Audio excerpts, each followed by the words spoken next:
আমি মহান রব্বুল আলামিনের শুকরিয়া আদায় করে আমার বক্তব্য শেষ করছি। আল্লাহ হাফেজ। বাংলাদেশ জিন্দাবাদ। বাংলাদেশ জামাত ইসলামী জিন্দাবাদ।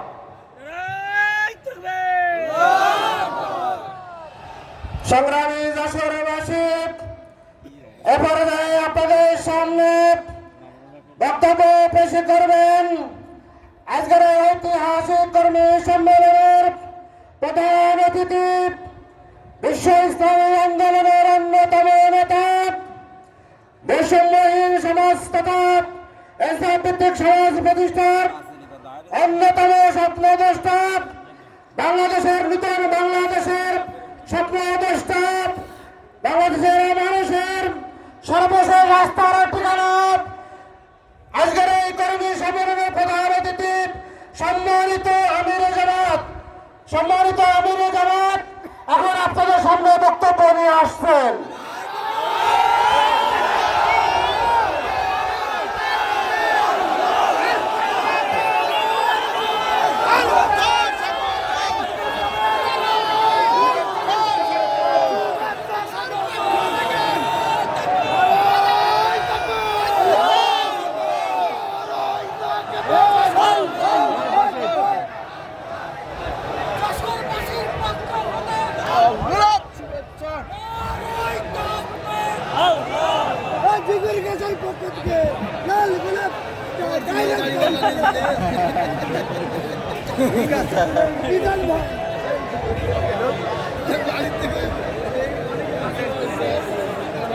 আসসালামু আলাইকুম ওয়া রাহমাতুল্লাহ।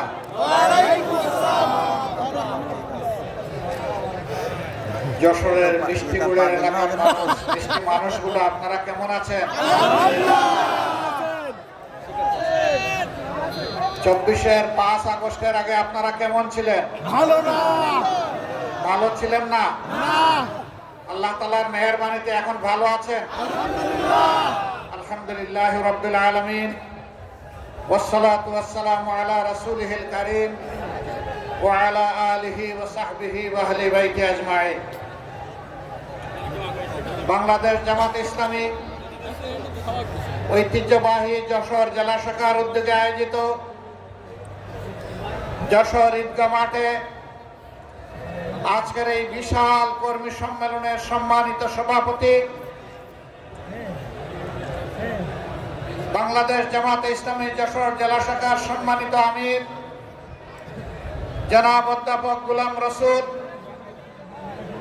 বিশেষ অতিথি বাংলাদেশ জামাত ইসলামীর কেন্দ্রীয় নির্বাহী পরিষদের সম্মানিত সদস্য জনাব মোবারক হোসাইন, কর্ম পরিষদ সদস্য বিশিষ্ট আলেমে দ্বীন মুহাদ্দিস আব্দুল খালেক, মঞ্চে বসা আঞ্চলিক, স্থানীয় এবং জেলা নেতৃবৃন্দ, বন্ধু সংগঠনের ভাই ও বোনেরা, সহকর্মী বন্ধুগণ, সাংবাদিক ভাইয়েরা, আল্লাহ তাবারক তাআলার শুকরিয়া আদায় করছি। সাংবাদিকদের উপর মানুষ খেপে গেছে। আপনারা তো খেপবেন 5 তারিখের আগে, এখন 5 তারিখ চলে গেছে, এখন আর খেপেন কেন? আপনারা একটু তাদেরকে তাদের দায়িত্বটা পালন করতে দেন। এটা তাদের পেশাগত দায়িত্ব। এখানে না দাঁড়ালে তারা ভালো করে আজকের এই সমাবেশকে ধারণ করতে পারবে না। আল্লাহ তাআলা যারা ধৈর্যশীল তাদের জন্য সুসংবাদ দিয়ে বলেছেন, ইয়া আইয়ুহাল্লাযীনা আমানুস্তাঈনু বিস-সাবরি ওয়াস-সালাহ। নামাজ এবং সবরের মাধ্যমে আল্লাহ তাআলা তার সাহায্য কামনা করতে বলেছেন। এরপরে বলেছেন, এইরকম যারা করবে আমি তাদের সাথে আছি, ইন্নাল্লাহা মা'আস-সাবিরিন। আপনারা কি চান না যে আল্লাহ তাআলা আপনাদের সাথে থাকুন? তাহলে আশা করি এই ভাইদেরকে আপনারা আর কষ্ট দিবেন না। তারা তাদের পেশাগত দায়িত্ব পালন করছে। এর আড়ালে যারা পড়ে গেছেন, আল্লাহ তাআলার দরবারে দোয়া করি তারা যদি চামড়ার চোখ দিয়ে আমাকে নাও দেখতে পারে, আল্লাহ যেন দিলের চোখ তাদের খুলে দেন। প্রিয় সম্মানিত ভাইরা, আমি দুঃখ প্রকাশ করছি, এত বড় কর্মী সম্মেলন যশোর জেলার ভাইদের নিয়ে হলো, কিন্তু আমরা আমাদের বোনদেরকে এই ধরনের আয়োজনে আমরা সম্পৃক্ত করতে পারলাম না। ভবিষ্যতে ইনশাআল্লাহ আমরা চেষ্টা করব। ভাইরা যারা এসেছেন তারা মনের পকেটে নিজের খোরাক নিয়ে যাবেন এবং বোনদের জন্য কিছু নিয়ে যাবেন, পরিবারের সবার জন্য নিয়ে যাবেন, সমাজের জন্য, আপনজন প্রিয়জনের জন্য নিয়ে যাবেন। তাহলে কার্তিক ইনশাআল্লাহ কিছুটা পূরণ হবে। আমার প্রিয় সম্মানিত ভাই ও বোনেরা, বাংলাদেশ আমাদের প্রিয় দেশ। আল্লাহ তাআলা মেহেরবানি করে এই দেশের আমাদেরকে জন্ম দিয়েছেন। সুজলা সুফলা আমাদের প্রিয় দেশ। মাটির উপর সবুজ, মাটির নিচে খনিজ পদার্থ, জল ভরা, পানি ভরা।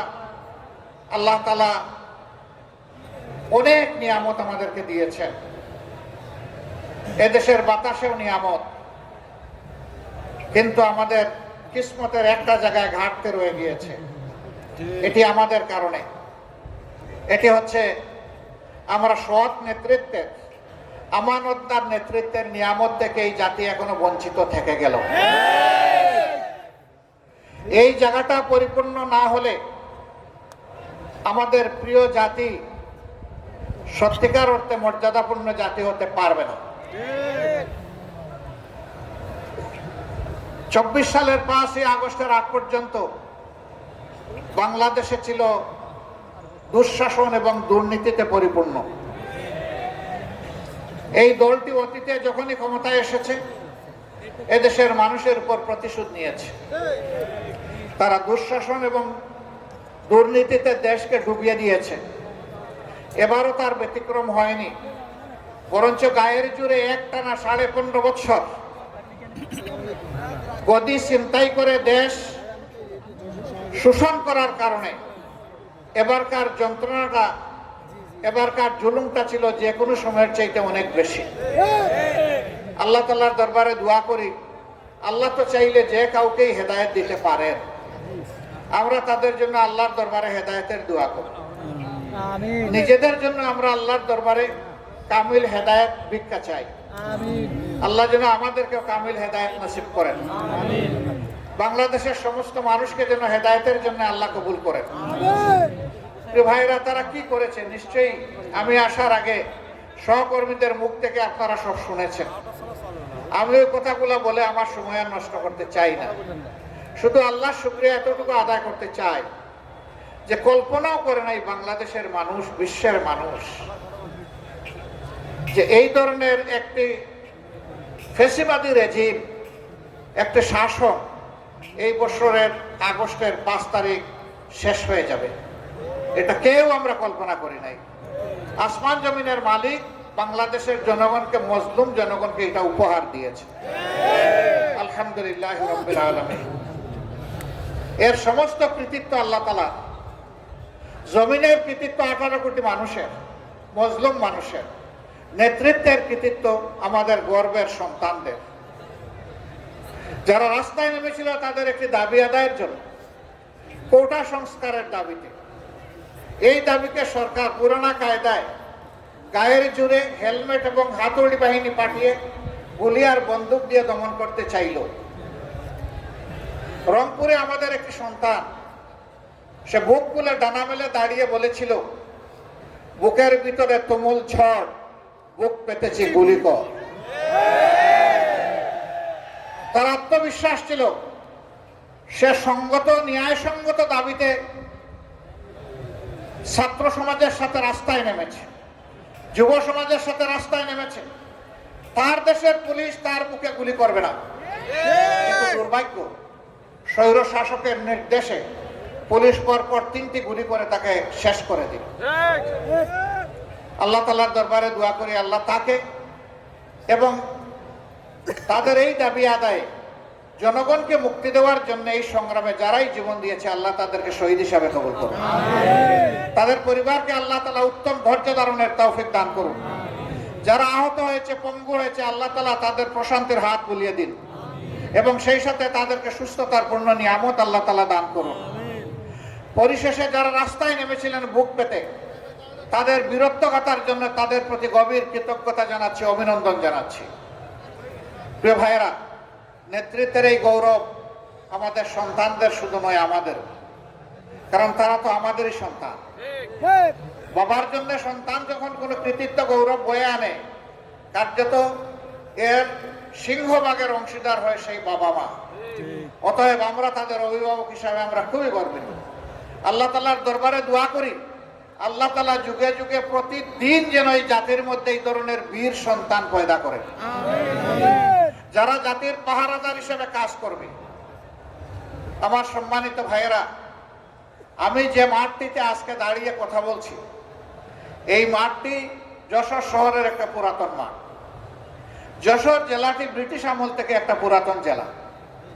এইটাকে কেন্দ্র করে পুরা দক্ষিণবঙ্গের এই অংশটা ছিল প্রশাসনিক এই জেলার আওতায়। কিন্তু আমি এর আগেও এই যশোর জেলায় এসেছি। এখানে যখন এই শহরে ঢুকে আমার যেন মনে হয় নূহ আলাইহিস সালামের বন্যার পানি এখানেও এসে লেগেছিল কিনা, কারণ এখানে কোনো উন্নয়ন ছোঁয়া নেই। একটা পুরাতন জেলা, তার তো চেহারা এতদিনে পাল্টে যাওয়ার কথা, কিন্তু জেলাটা অবহেলিত হয়ে আছে কেন? এটা কি বাংলাদেশের অংশ নয়? যশোর জেলা কি বাংলাদেশের উন্নয়নে কোনো অবদান নেই? যদি তাই হয়ে থাকে, তাহলে তারা কেন তাদের ন্যায্য অধিকারটা পাচ্ছেন না? এটা শুধু যশোরেরই বঞ্চনা নয়, তবে যশোর অন্যতম বঞ্চিত জেলা। এই ব্যাপারে আমার নির্দ্বিধায় বলতে কোনো সংকোচ নেই। হ্যাঁ, এখানে মেডিকেল কলেজ হয়েছে, একটা বিজ্ঞান প্রযুক্তি বিশ্ববিদ্যালয় হয়েছে, এখানে আরো অনেক কিছু হওয়া প্রয়োজন। এই শহরটাকে কেন্দ্র করে একটা নগর গড়ে ওঠা প্রয়োজন। এটা নাগরিক সমাজের একটা প্রাণ কেন্দ্রে পরিণত হওয়া প্রয়োজন। এত বড় শহর, তার মধ্যে ভালো একটা পার্ক নেই, ভালো কোনো জলাধার নাই, খেলার কোনো উন্নত মানের মাঠও নেই। কেন এই বিধ্বস্ত দশা? কেন? কারণ একটাই, মানুষের বিবেক যখন কাজ করে না, মানুষ যখন আল্লাহকে ভয় করে না, তখন ক্ষমতাতে বসার আগে মানুষের পা ধরে চুমু খায়, আর ক্ষমতাতে বসে গেলে মানুষকে ভুলে যায়। তখন নিয়ত করে যে 5 বছর পরে আরেকবার পা ছুঁয়ে নেব, মাঝখানটা মালিক আমি আর তোমরা সবাই ভাড়াটিয়া। এই মানসিকতা না থাকলে বৈষম্য হবে কেন? বাংলাদেশের সকল অঞ্চলে সুষম উন্নয়ন হবে। তবে হ্যাঁ, উন্নয়নের জন্য একটা উন্নত মন লাগে, একটা পরিচ্ছন্ন মানসিকতা লাগে। সারা দেশকে চোখে এবং অন্তরে ধারণ করতে হয়। নিজের জন্মস্থানকে আলাদাভাবে দেখতে হয় না।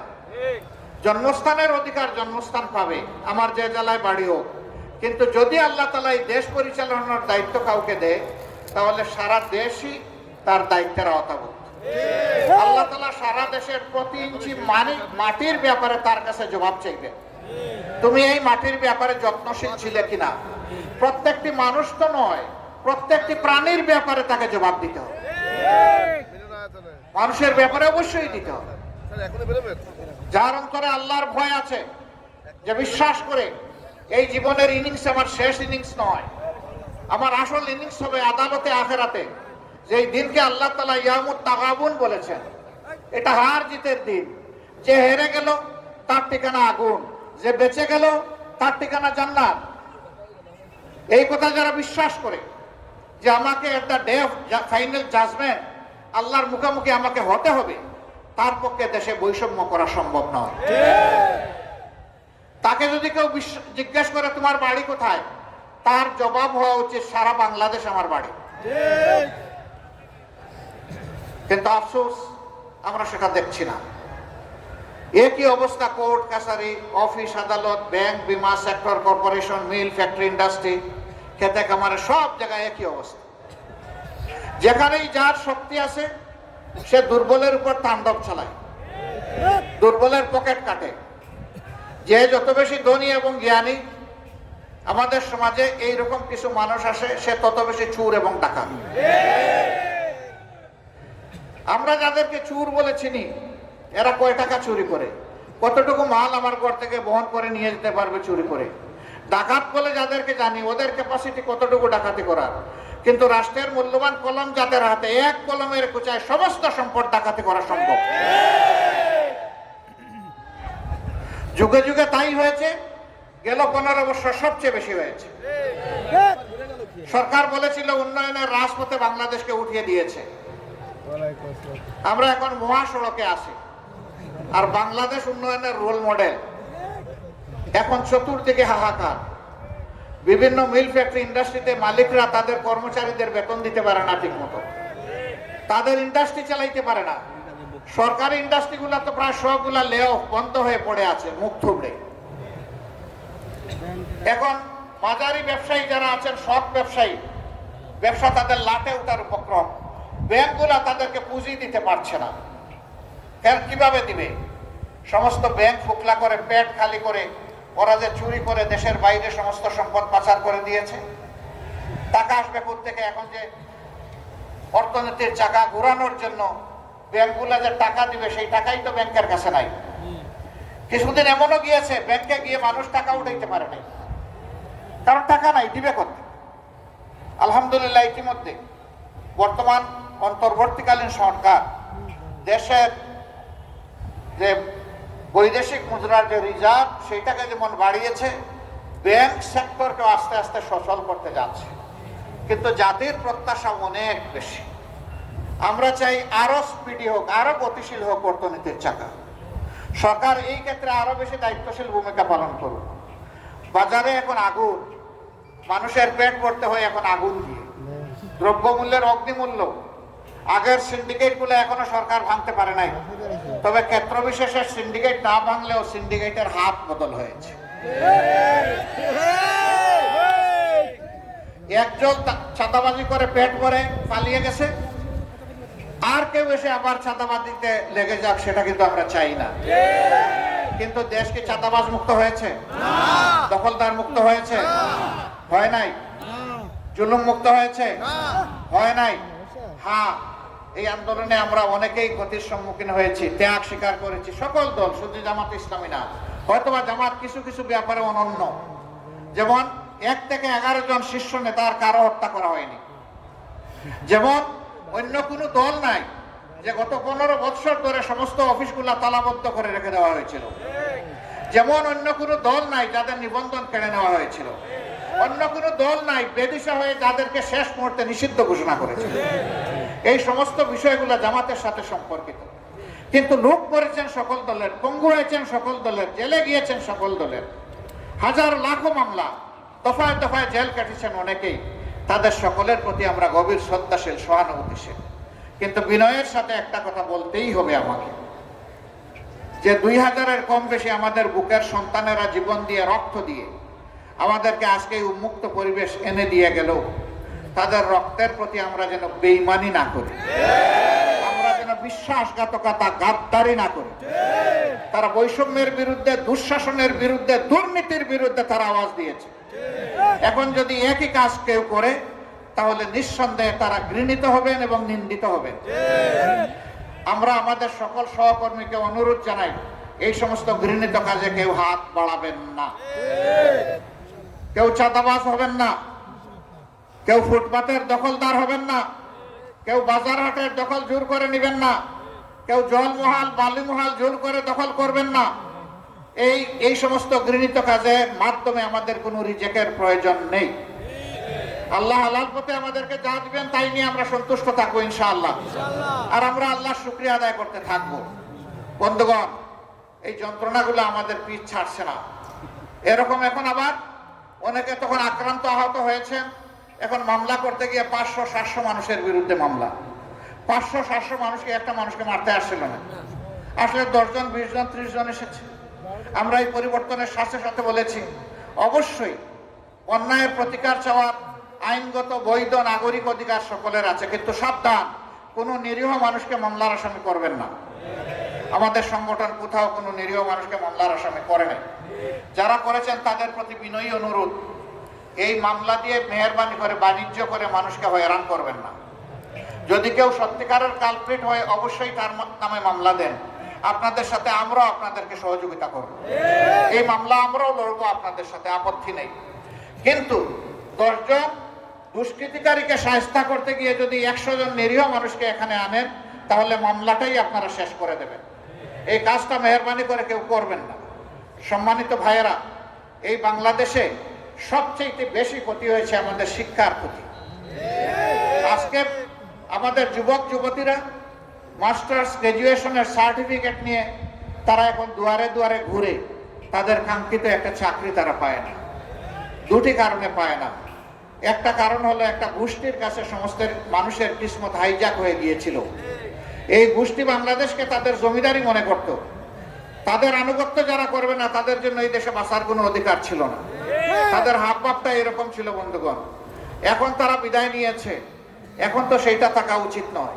কিন্তু শিক্ষা ব্যবস্থার যে বিধ্বস্ত অবস্থা, শিক্ষার যে মান হওয়া উচিত, বিশেষ করে নৈতিক মান থাকা উচিত, আমাদের শিক্ষা ব্যবস্থা এটা একেবারেই চলে গেছে, নাই। আমরা ইনশাআল্লাহ এই দেশটাকে শিক্ষা দিয়ে প্রথমে গড়া শুরু করবো, আল্লাহ যদি আমাদেরকে তৌফিক দেন। শিক্ষা জাতির মেরুদণ্ড। যেই জাতিতে জ্ঞানী এবং শিক্ষিত মানুষ তৈরি হয়, এই জাতি বিশ্বের দরবারে বুক উঁচু করে দাঁড়ায়। আর যেই জাতিতে জ্ঞানী এবং শিক্ষিত মানুষ থাকে না, এই জাতি সবসময় বিশৃঙ্খলা এবং বিপর্যয়ের মধ্যে পড়ে থাকে। আমরা আমাদের জাতিকে আর বিশৃঙ্খলায় ফেলতে দিব না কাউকে, ইনশাআল্লাহ। আমরা এমন শিক্ষা উপহার দিতে চাই যে আমাদের সন্তানেরা শিক্ষার পাঠ চুকিয়ে যখন বের হবে, সাথে একটা সার্টিফিকেট নিয়ে শুধু বের হবে না, সাথে একটা কাজ নিয়েও বের হবে, ইনশাআল্লাহ। আমরা আমাদের যুবক যুবতীদের হাতকে কর্মীর হাতে পরিণত করতে চাই। সেই কর্মীর হাতগুলা এক মোহানায় এনে আমরা আমাদের দেশকে গড়তে চাই, সামনের দিকে নিয়ে যেতে চাই।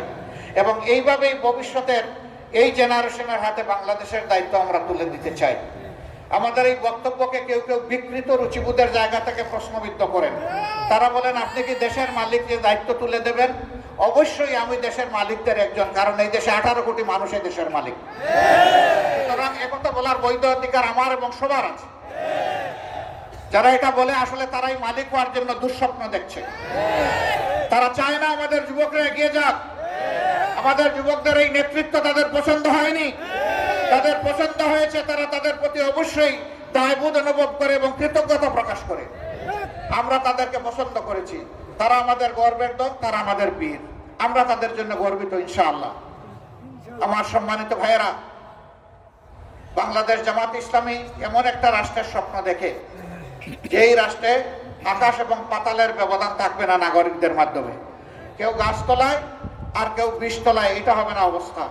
একটা সামঞ্জস্য থাকবে, সমতা নয়, ভারসাম্য থাকবে, ইনশাআল্লাহ। অধিকারের জন্য হাহাকার করতে হবে না।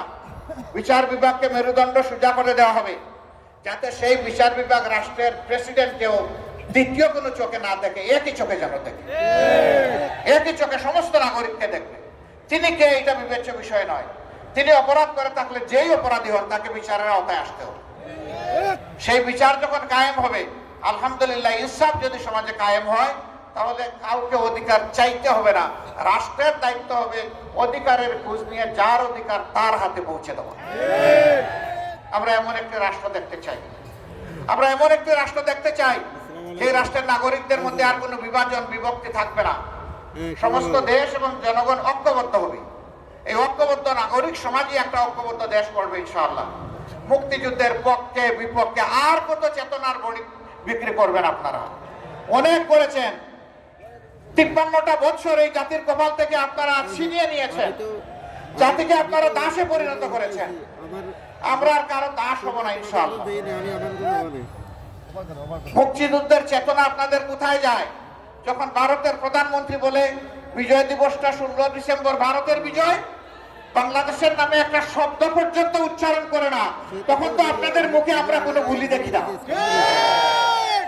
আমরাই তার প্রতিবাদ করেছি এবং যারা দেশকে ভালোবাসে তারাও প্রতিবাদ করেছে। কিন্তু যারা চেতনা বিক্রি করেন তাদের মুখে আমরা কোনো গুলি সেদিন দেখি নাই। আপনাদের এই চেতনা, আপনাদের এই ভালোবাসা আপনারা রাখেন, এখন গুটাইয়া রাখেন। 53.5 বছর এটা আমরা দেখেছি। এখন দেশকে তার আপন গতিতে আল্লাহর রাস্তার সামনের দিকে এগিয়ে যেতে সুযোগ দিন, রাস্তা পরিষ্কার করে দিন। আরেকটা বিভাজন লাগায়, সংখ্যাগুরু সংখ্যালঘু। কিসের সংখ্যাগুরু সংখ্যালঘু? এই দেশে আল্লাহ যাদেরকে পয়দা করেছেন তাদের সকলে এই দেশের গর্বিত নাগরিক। সকলের অধিকার, সাংবিধানিক অধিকার সমান। এখানে সংখ্যাগুরু সংখ্যালঘু কিসের? একটা মানুষ তার পছন্দ মতো ধর্ম সে কবুল করবে। ইসলাম ধর্ম কাউকে এই ব্যাপারে জোর জবরদস্তি করার এখতিয়ার দেয় নাই। ধর্ম বর্ণ মিলেমিশে আমরা এই দেশে বসবাস করব। আল্লাহর কাছে যার যার জবাবদিহি তার তার। আরেকজনের জবাব আমাকে দিতে হবে না, আমার জবাব আরেকজনকে দিতে হবে না। সুতরাং এখানে ধর্ম নিয়ে কোনো বাড়াবাড়ি এবং বিভাজন বিভক্তি চলবে না, অধিকার খর্ব করা চলবে না। এরা এই কথাগুলো বলে কার্যত নির্দিষ্ট ধর্মের ভাই বোনদেরকে এরা ক্ষতি করেছে, শোষণ করেছে, লাঞ্ছিত করেছে। এদের অধিকার অনেক ক্ষেত্রে তারা কেড়ে নিয়েছে। কিন্তু দুঃখের বিষয়, যারা কেড়ে নেয় তাদের ব্যাপারে আওয়াজ না দিয়ে এদেশের দেশপ্রেমিক ইসলামপন্থী দলগুলোর বিরুদ্ধে আওয়াজ দেওয়া হয়। এর কারণে ডাকাতরা আরো দ্বিগুণ উৎসাহ নিয়ে ডাকাতি করে, তাদের ক্ষতি করে। আমি 13 সালে জাতিসংঘের মানবাধিকার কমিশনকে চিঠি লিখেছিলাম। আমাদের বিরুদ্ধে এই সংক্রান্ত যত অভিযোগ করা হয়েছে, আমি সেই অভিযোগের বিচার চাই। আমি চাই জাতিসংঘের অধীনে একটা নিউট্রাল ইনকোয়ারি কমিটি করা হোক। সেই ইনকোয়ারি কমিটি বাংলাদেশে আসলে আমরা সর্বাত্মক সহযোগিতা করব। ওই ইনকোয়ারি কমিটির ইনকোয়ারিতে আমিও যদি দোষী সাব্যস্ত হই, আমি আমার বিচার চাই। আমরা দেখতে চাই কারা বিভিন্ন ধর্মের মানুষের জায়গা জমি দূর করে দখল করে তাদের ইজ্জতের উপর হাত দিয়ে তাদের সম্পদ লুণ্ঠন করে তাদের ক্ষতি করেছে। আমরা শতপত্র চাই, তখন হয় নাই, এখনো দাবি করি হোক। এটা না হওয়ার চাইতে যে কোনো সময় হোক। আমরা পরিষ্কার বলতে চাই, আমাদের হিন্দু বৌদ্ধ খ্রিস্টান ভাইয়েরা যারা আছেন, আমরা যেমন এই দেশের নাগরিক, আপনারাও সেই দেশের নাগরিক। আর যদি কেউ আপনাদেরকে মাইনরিটি বলে, তাহলে আপনারা মুখের উপর চিৎকার দিয়ে বলবেন আমরা মাইনরিটি নই, মেজরিটি নই, সমান অধিকারের ভিত্তিতে এই দেশের নাগরিক। আমি আমার নাগরিক অধিকার চাই। আমাদের ব্যাপারে আরেকটা জুজুর ভয়, অনেকে বলেন যে জামাতে ইসলামী ক্ষমতায় গেলে মহিলাদেরকে ঘরে বন্দি করে রাখবে। বাপ এমন যে আমরা 56,000 বর্গমাইলের এই বাংলাদেশে 60,000-এর ঊর্ধ্বে গ্রাম আর 18 কোটি মানুষের ধরে নিলাম কমপক্ষে 6 কোটি ঘর আছে বা 3 কোটি ঘর আছে, হোয়াট এভার মেবি। বাপটা এমন যে আমরা 3 কোটি তালা কিনে রেখেছি আর ক্ষমতায় গেলেই সব ঘরে একটা করে তালা লাগে, মহিলারা যাতে ঘর থেকে বের হতে না পারে। এগুলো আমাদের বিরুদ্ধে মিথ্যা অভিযোগ। রাসূল করিম সাল্লাল্লাহু আলাইহি সাল্লামের সাথে যুদ্ধের ময়দানে আমাদের মারা অংশগ্রহণ করেছে, যুদ্ধ করেছেন। কঠিন বিপদে রাসূল করিম সাল্লাল্লাহু আলাইহি সাল্লামের জন্য তারা ঢাল হয়ে যুদ্ধ করেছেন। উহুদের ময়দানে কঠিন সময়ে পুরুষরা পাশে ছিলেন না, একজন মা চতুর্দিকে ঘুরে ঘুরে আল্লাহ রাসূলকে প্রোটেকশন দিয়েছেন, নিরাপত্তা দিয়েছেন। আমাদের সেই গর্বিত মা ছিলেন হযরতে নুসাইবা রাদিয়াল্লাহু তাআলা আনহা। যুদ্ধ মানুষের জীবনের সবচেয়ে কঠিন কাজ, সেই কাজে আল্লাহ রাসূল মহিলাদেরকে বারণ করেন নাই, সঙ্গে নিয়ে গিয়েছেন। আমরা কারা আমাদের মাদেরকে ঘরে বন্দী করার? যিনি বাইরে গিয়ে দেশের উন্নয়নে অবদান রাখতে পারবেন, আগ্রহী, তার যোগ্যতা, তার দক্ষতা তাকে সঠিক জায়গায় নিয়ে যাবে ইনশাআল্লাহ। তারা দুইটা বাড়তি জিনিস সেদিন ভোগ করবেন, একটা হচ্ছে তাদের সম্মান, আর একটা হচ্ছে তাদের নিরাপত্তা। এখন সমাজে তাদের মর্যাদাও স্বীকার করা হয় না, আর নিরাপত্তা তো দেওয়াই হয় না। তারা বিভিন্ন জায়গায় বিভিন্নভাবে তারা লাঞ্ছিত হন, অপদস্থ হন। যখন পুরাণিক সমাজ কায়েম হবে ইনশাআল্লাহ তাআলা আযীম, তারা এই দেশে বসবাস করে বলবেন আমি এ দেশের একজন গর্বিত মা। সেদিনটি আসুক, আমরা আল্লাহর দরবারে দোয়া করি। আমরা সমস্ত মায়ের জাতিকে মা হিসাবে দেখি। এক চালাক বন্ধু আমাকে একদিন জিজ্ঞেস করে স্ত্রীকে কি হিসাবে দেখবো, তারেও কি মা হিসাবে দেখবো? বলে হ্যাঁ, তারেও মা হিসাবে দেখবেন, তবে আপনার মা না, আপনার সন্তানের মা। দুনিয়ায় দুইজন মাত্র মানুষ এসেছে যারা মায়ের পেট ছাড়া দুনিয়ায় জন্ম নিয়েছেন। একজন হযরতে আদম আলাইহিস সালাম, আরেকজন তার সঙ্গী হযরতে হাওয়া আলাইহিস সালাম। আর কোনো মানুষ দুনিয়া পয়দা হয়নি মায়ের পেট ছাড়া। এমনকি ঈসা আলাইহিস সালামের বাপ ছিলেন না, কিন্তু মা হযরতে মরিয়ম আলাইহিস সালাম ছিলেন। অতএব মায়ের কাছে আমরা সবাই ঋণী। আমরা আসলেই আমাদের মায়ের জাতকে, মায়ের জাতের সম্মানটাই ফিরাইয়া দিতে চাই। আল্লাহ যেন সেই শক্তি আমাদেরকে দান করেন। প্রিয় ভাইয়েরা, আমরা এমনই একটি বাংলাদেশ চাই যেই দেশে চাঁদাবাজদের কোনো অস্তিত্ব থাকবে না, দখলদারদের অস্তিত্ব থাকবে না, কোর্ট কাছারি আদালত কোথাও ঘুষ চলবে না।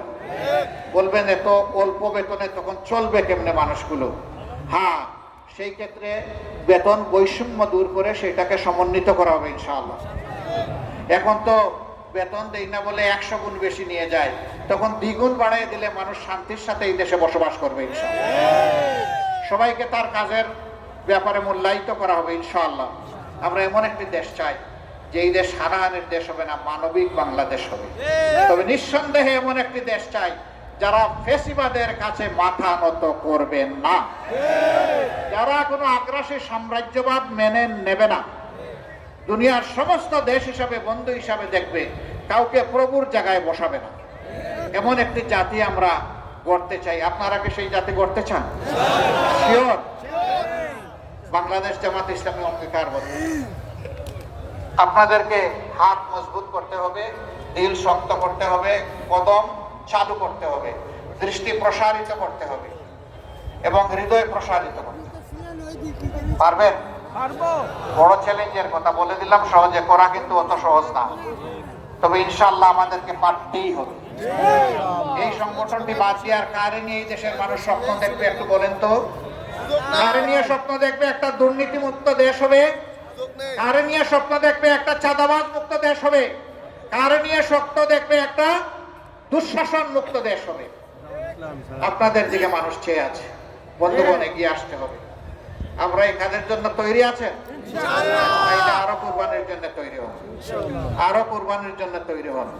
আপনাদের মাধ্যমে সমাজের মানুষের কাছে আমি দুই একটা জিনিস চাইব। নাম্বার 1, আমরা যদি দেশের জন্য জাতির জন্য কাজ করি, আমরা আপনাদের একটু ভালোবাসার কাঙ্গাল, আপনারা যেন আমাদেরকে একটু ভালোবাসা উপহার দেন। নাম্বার 2, ভালোবাসার সাথে আপনাদের জন্য একটু সমর্থন এবং সহযোগিতা পাই। নাম্বার 3, সমর্থন সহযোগিতার পাশাপাশি জাতীয় চ্যালেঞ্জ মোকাবিলায় আপনাদেরকে যেন আমরা আমাদের পাশে পাই। নাম্বার 4, এই জাতিকে বদলে দেওয়ার জন্য আপনাদের অন্তরে যেন আমাদের জন্য একটা জায়গা পাই। এই 4টা জিনিস যদি দেশবাসী আমাদেরকে উপহার দেন, আমরা দেশবাসীর কাছে চিরকৃতজ্ঞ থাকব। ক্ষমতায় যাওয়া আমাদের উদ্দেশ্য নয়, দেশে একটা সুশাসন কায়েম করা আমাদের মূলত উদ্দেশ্য। সম্মানিত ভাইয়েরা, বলছিলাম যে অনেক মানুষ শহীদ হয়েছে, যশোরেও শহীদ হয়েছে। যশোরের 4 জন সন্তান এই আন্দোলনের সময় এই মাটিতেই শহীদ হয়েছে। আমরা তাদের সকলের প্রতি কৃতজ্ঞতা জানাই। আমরা শ্রদ্ধা করে তাদেরকে অন্তরে ধারণ করব। বিগত 15.5 বছরে যারা এই ফ্যাসিবাদের বিরুদ্ধে লড়াই করতে গিয়ে শহীদ হয়েছেন, আমি আমার ভাই বোনদেরকে অনুরোধ করব, শহীদ পরিবারগুলোকে আপনারা আপনাদের নিজের বুকে শ্রদ্ধার সাথে ধারণ করবেন, তাদের সাথে এবং পাশে থাকবেন ইনশাআল্লাহ। উলামায়ে কেরাম জাতিকে বিপদের সময় পথ দেখান। বিগত সরকার সেই উলামায়ে কেরামদেরকেও সহ্য করতে পারেনি, দফায় দফায় তাদেরকে কষ্ট দিয়েছে, হেফাজতের সাথে কি আচরণ করেছে, হাজার হাজার আলেমকে বন্দি করে হাতে হ্যান্ডকাপ, পায়ে বেড়ি, এক জেল থেকে আরেক জেলে টানাটানি এবং লাঞ্ছনাকর অপমানজনক আচরণ তাদের সাথে করেছে, সহ্য করার মতো না। অথচ সেই উলামায়ে কেরামের পিছনে দাঁড়িয়ে আমরা সকলে নামাজ আদায় করি। তারাই আমরা মরে গেলে আমাদের লাশটা সামনে নিয়ে জানাজার নামাজ আদায় করে। আর তাদের সাথে এই নিষ্ঠুর আচরণ, আল্লাহর আরশ কেঁপেছে সেদিন। তাদের চোখের পানিতে শহীদের রক্তের ফোঁটায় আল্লাহর আরশ নিশ্চয়ই কেঁপে উঠেছে। এই সব কিছুর ফসল হচ্ছে বর্তমান বাংলাদেশ। এটি একটি অপূর্ব সুযোগ।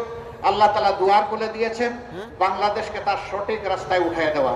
আসুন আমরা সবাই মিলে অঙ্গীকারবদ্ধ হই, একটা ঐক্যবদ্ধ ফ্যাসিবাদ এবং সাম্রাজ্যবাদ বিরোধী জাতি গঠনের মাধ্যমে আমরা সামনের দিকে এগিয়ে যাব। প্রিয় দেশকে আমরা ন্যায় এবং ইনসাফের সত্যের উপর প্রতিষ্ঠিত করব এবং একটা সাম্যের মানবিক বাংলাদেশ করব। আল্লাহ আমাদের সহায় হোক। আল্লাহ হাফিজ। বাংলাদেশ জিন্দাবাদ। বাংলাদেশ জামাতে ইসলামী জিন্দাবাদ। আসসালামু আলাইকুম ওয়া রাহমাতুল্লাহ।